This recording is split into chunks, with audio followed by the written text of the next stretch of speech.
what are your thoughts on tariffs? I know that's very controversial to even people, economists.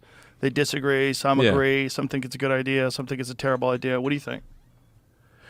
I think you need to be careful with tariffs. I deal a lot with like supply chain issues. Like the global automotive supply chain for Tesla, for example, is incredibly complex. So when there are sudden changes in tariffs, then you're like, well, we've got a factory like somewhere else that's making a part that goes into the car. Now that suddenly, if that part's suddenly twice as expensive, it like messes everything up. So you want to be have tariffs be predictable. So that companies can adjust their supply chain. I mean, I think companies are more than happy to increase manufacturing in America. It's just that you can't do it instantly.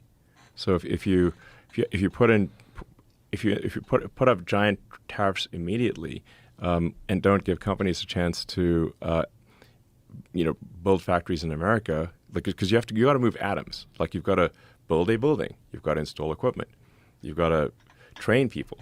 Like that doesn't happen instantly. So you just got you want to have for tariffs. You want to have a ramp so that companies can adjust and build the factories and train the people and get the equipment in place. Otherwise, you basically just shock the system and it breaks or bad things happen. So I'm against like sudden giant tariffs because it's an impossible response if you've got to move 1,000 tons of equipment. You can just, or in some cases, collectively millions of tons of equipment. You just can't do that overnight. It's literally impossible. So I think we want to be thoughtful about tariffs and give companies a ramp. I mean, I do generally agree that America should do more manufacturing. I'm a big manufacturing guy. I love manufacturing. So I've spent a lot of time in the factory. We've talked openly about the difficulties of manufacturing and how complicated it is, and about most people aren't really aware of something that's as complex as, like, say, building a Tesla. Yeah. Manufacturing is super hard and complicated.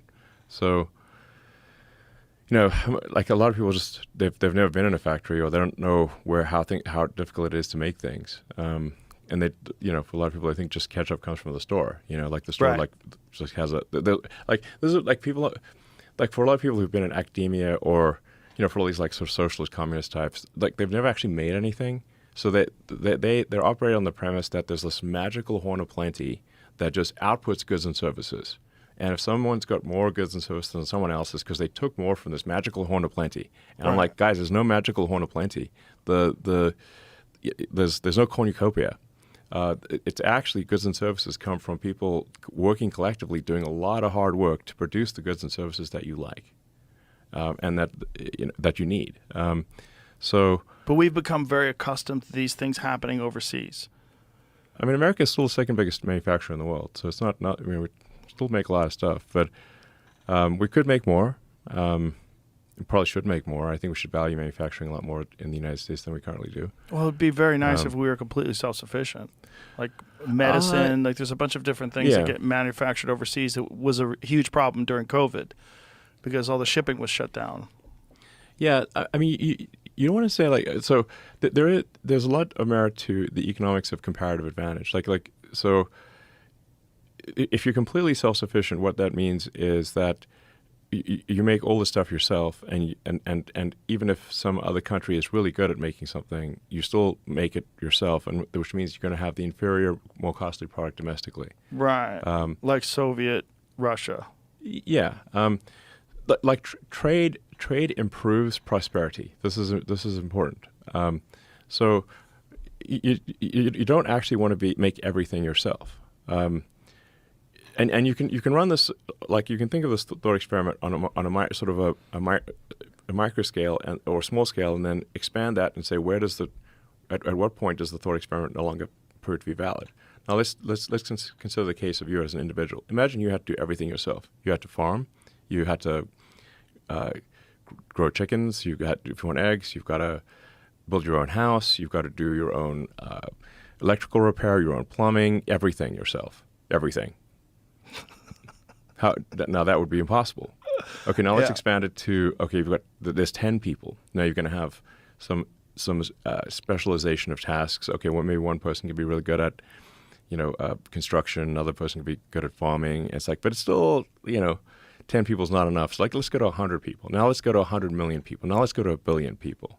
And you still get the economics of specialization, like specialization of labor, where people become expert at particular things, still matters at 1 billion people, or at 8 billion people, which is Earth. So you still want,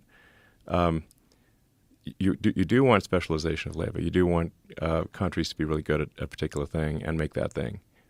Also, it encourages innovation if you have competition. If the Germans are making better cars, we have to make better cars. We have to compete with them, which is like one of the things that happened during like the 80s and 90s, and America was making crap cars and Germany was making much better ones. Yeah, exactly. Yeah. I mean, the Japanese car,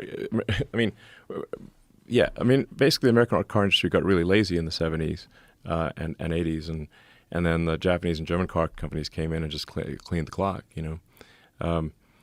And there was like an old joke from that is kind of telling. It's a very old joke where it's like, why did the Japanese car companies beat the American car companies? It's like, in the Japanese car company, you had 8 people rowing and 1 person steering. And in the American car company, you had 8 people steering and 1 person rowing, if this was a boat. So imagine a boat race. Yeah. Boat race, Japanese boat, you've got 8 people rowing, 1 person steering. In the American boat, you got 1 person rowing and 8 people steering. And when the American car company loses the race, they fire the rower. And it's like, okay, that was actually kind of true. Yeah, one of the like things, everyone wants to be the boss, and not everyone wants to do the work, type of thing. Yeah,